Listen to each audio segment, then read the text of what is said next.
here's the problem, right? We as consumers, we understand what modern communication technologies are all about because we use them day in, day out, and we're constantly exposed to what it's all about. But the industrial economy still looms writ large in everything that we do because the vast majority of the established commercial organizations that control vast swathes of our Western or first world economies, they haven't understood that things have changed. And consequently, this represents a fantastic opportunity for people like you, and indeed people like me, to come along and just kind of reinvent the way that things are. Because these big organizations simply don't have the means internally to reinvent themselves. They'd have to cannibalize their revenues. They'd have to become businesses that they are not.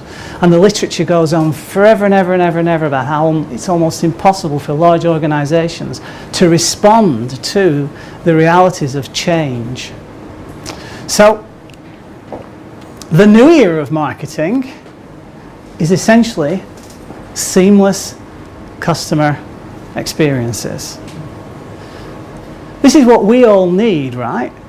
When we are looking for someone to supply us with a service or a product, we're looking for an opportunity to be respected, to get what we need, know that if there's issues they're going to be resolved, that we as humans can be connected to properly.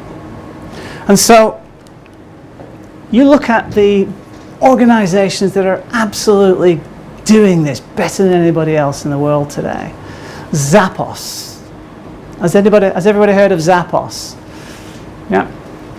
Okay, well, Zappos is basically an American organization. It's now owned by Amazon. And what they do is they retail shoes via the internet. And you say to yourself, how the hell do you retail shoes via the internet? Well, they've developed a business model where essentially you can go onto their website, you can then look for the stuff you're interested in, then you call into the company, and you will then have a conversation with a customer service representative, and that customer service representative will spend whatever amount of time is needed to be spent with you dealing with your various requests for shoes. And I think there was an instance where one guy was on the phone to one particular customer for 11 hours sometime in the last 12 months. And they pride themselves on this level of service, understanding the desires of the customers that they've got. And so if you see here, their main mission is to deliver happiness. And over to the right, you can see how the internal policy, if you can call it that, has been constructed so that everyone who works in Zappos understands what the rules of engagement are.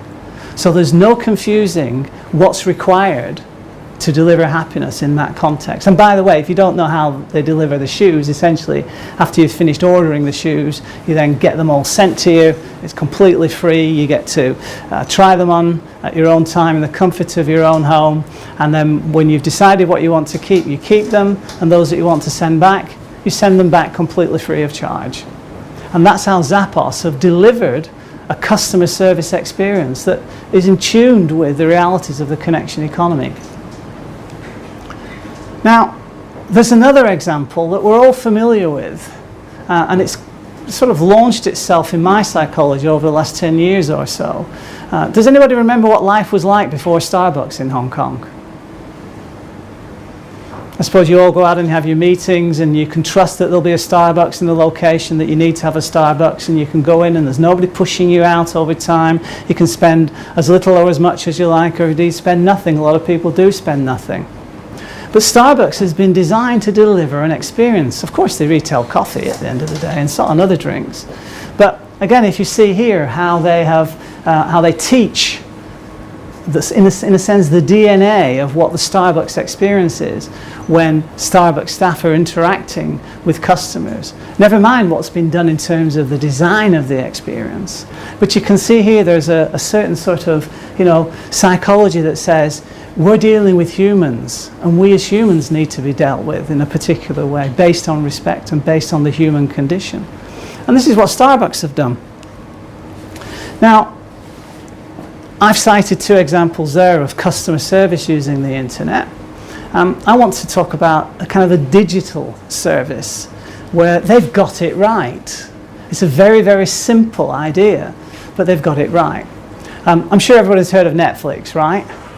Yeah, and I'm sure you'll realise that you can't get Netflix in Hong Kong yet. It's a pain, it's a complete pain. However, you can go to a website called UnblockUS, and you can buy for less than $5 a month access to basically a proxy server through a VPN or otherwise, and that will then allow you to access the Netflix US website, and then you can subscribe there and you can have access to the Netflix products. Fantastic.